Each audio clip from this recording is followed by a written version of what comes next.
जय श्री राधे। पूज्य श्री सद्गुरुदेव भगवान के चरणों में प्रणाम।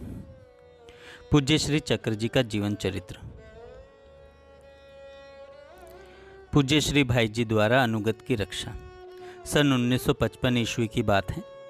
चक्र जी कैलाश मानसरोवर की यात्रा करके लौटे ही थे। थकावट के स्थान पर मन में उत्साह था। चाहते थे कि लगे हाथ मुक्तिनाथ दामोदर कुंड की भी यात्रा हो जाए तो उत्तराखंड के प्राय सभी तीर्थों की यात्रा पूरी हो जाएगी। इन्होंने श्री भाई जी से मुक्तिनाथ जाने की अनुमति मांगी और वह मिल गई। सितंबर के दूसरे सप्ताह से अक्टूबर तक की यात्रा होनी थी। यही सबसे उपयुक्त मौसम था। सब तैयारी हो चुकी थी। सोचा कि गोरखपुर से ऐसे बस पकड़ेंगे कि उसी दिन हवाई जहाज़ मिल जाए। भैर हवा में रात्रि व्यतीत करके दूसरे दिन पैदल यात्रा प्रारंभ कर देंगे। सामान बांध लिया गया। बस अड्डे के लिए रिक्शा बुला लिया गया। अब चक्र जी श्री भाई जी को प्रणाम करने उनके कमरे में गए। श्री भाई जी गीता वाटिका के संपादन कार्यालय वाले कमरे में चटाई पर बैठे थे। कागज़ देख रहे थे। चक्र जी ने जाकर प्रणाम किया। वे बोले, आप जा रहे हैं? अचानक भाई जी ने मुख लटका लिया। उनका स्वर भारी और उदास हो गया। वे बोले, जाइए। कल्याण के विशेषांक सतकथांक के लिए अभी चित्र निश्चित नहीं हुए। चित्रकारों को निर्देश नहीं दिए गए। मैं खटूंगा करूंगा ही किसी प्रकार से। सब काम मुझे ही करना पड़ेगा। सर्वथा अकल्पित बात थी। चक्र जी ने बहुत पहले ही इस यात्रा के संबंध में उनसे पूछ लिया था। उन्होंने प्रसन्न होकर अनुमति दी थी। आवश्यक प्रमाण पत्र मांगने में सहायता की थी। चित्रों का चुनाव उनके संबंध में चित्रकारों को निर्देश श्री भाई जी ही सदा करते थे। ये तो अल्प सहायता ही इसमें कभी कभी करते थे। सबसे विशेष बात यह थी कि श्री भाई जी को इस प्रकार बोलते हुए सुनने का यह अवसर चक्र जी के लिए प्रथम था। आगे भी कभी उन्हें इस स्वर में बोलते हुए इन्होंने नहीं सुना। चक्र जी को उनका यह स्वर असहनीय था। अतः चक्र जी ने कह दिया, आप ऐसा क्यों बोलते हैं? मना करना है तो सीधे सीधे मना कर दीजिए।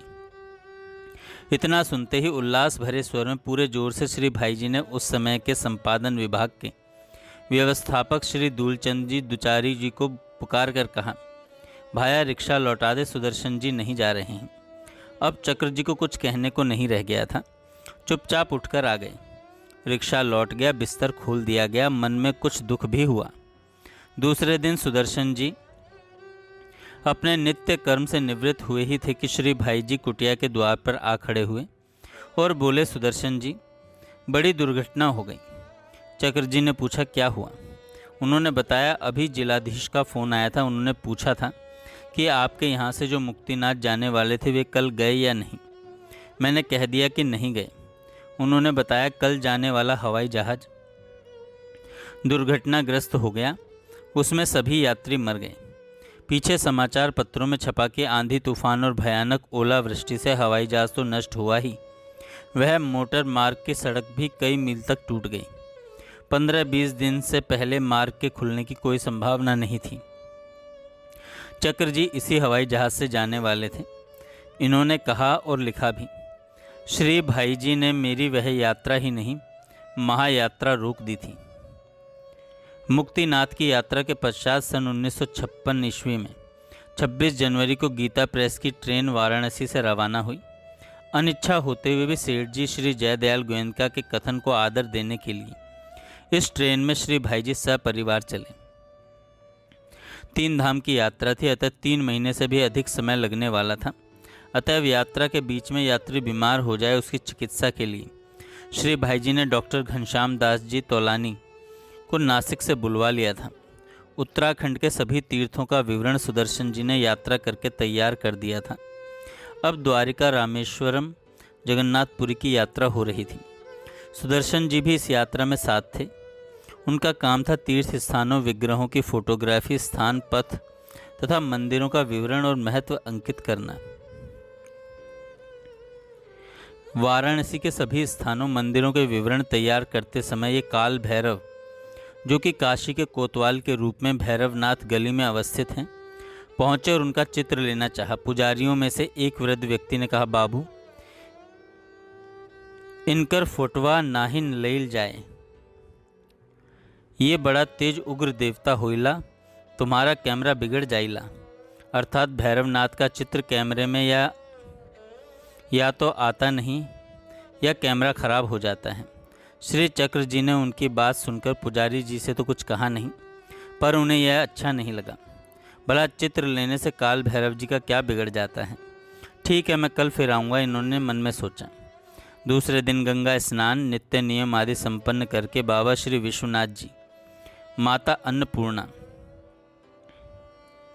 बाबा श्री विश्वनाथ जी माता श्री अन्नपूर्णा जी के दर्शन करके काल भैरव के मंदिर पहुँचे। एक दुकान से माला एवं 4 लड्डू लेकर काल भैरव के सन्मुख रख दिए और उन्हें बालक किसी बाल सुलभ सरलता से उनके चरण छूने के बदले पेट पर हाथ फेरते हुए बोले, आप पहले लड्डू खा लीजिए, देखो चित्र बढ़िया आना चाहिए। आपने मेरा कैमरा ख़राब किया या फ़ोटो स्पष्ट नहीं आया तो मैं अपने बाबा विश्वनाथ के पास नहीं जाऊंगा। वे तो अपने आराध्य के चिंतन में छके रहते हैं, किसी के कुछ भी मांगने पर तुरंत हाँ कर देते हैं। उन्हें पूरी बात सुनाने का समय कहाँ। मैं तो सीधे जाऊंगा अपनी कल्याण वात्सल्य सिकता अम्बा अन्नपूर्णा के पास और जाकर शिकायत करूंगा कि अम्ब देखिए ना, कोतवाल साहब तो अपने घर के बच्चों को भी नहीं पहचानते, ये अच्छे नहीं हैं, दूसरे बदल दीजिए। आप जानते हैं वात्सल्यमयी अम्बा को अपने शिशु ही दिखाई देते हैं। बालक अंक में हो तो वे सृष्टि और उसके नियम भूल जाती हैं। आप अपनी बात सोच लीजिए, वैसे चित्र खिंचवाने में आपकी कोई हानि होती हो अथवा आपके कोतवालपन की प्रतिष्ठा में कुछ न्यूनता आती हो, ऐसा मुझे नहीं लगता। आप बड़े हैं, बड़ों को बालकों का मन रख लेना चाहिए। शिशु की चपलता ही मान लीजिए इसे। भयानक भूत प्रेत लिए भुजगभूषण महाभैरव जागो, भूत प्रेत नायक प्रभु महाभैरव जय हो। उचित स्थान से 5 मिनट पश्चात चित्र खींचा गया इनका और बड़ा भव्य चित्र आया। वहाँ खड़े सभी लोगों को, विशेषकर पुजारियों को, बड़ा आश्चर्य हुआ। ऐसा तो कभी नहीं हुआ आज तक। तो जिसने भी ऐसा प्रयत्न किया या तो फ्लैश नहीं चला या फिर लेंस टूट गया अथवा कोई गड़बड़ी हो गई। आपस में चर्चा करते हुए उसी वृद्ध पुजारी ने आदर विनय पूर्वक प्रार्थना की, बाबू हमें चित्र की एक प्रति अथवा नेगेटिव देने की कृपा कीजिएगा, तो हम लोग भी उससे खा कमा लेंगे। अपना काम हो जाने पर बाद में चक्र जी ने उन्हें नेगेटिव दे दिया। आज भी उसी की प्रतियां चित्र के रूप में बिकती हैं। जय श्री राधे। आगे हम कल सुनेंगे।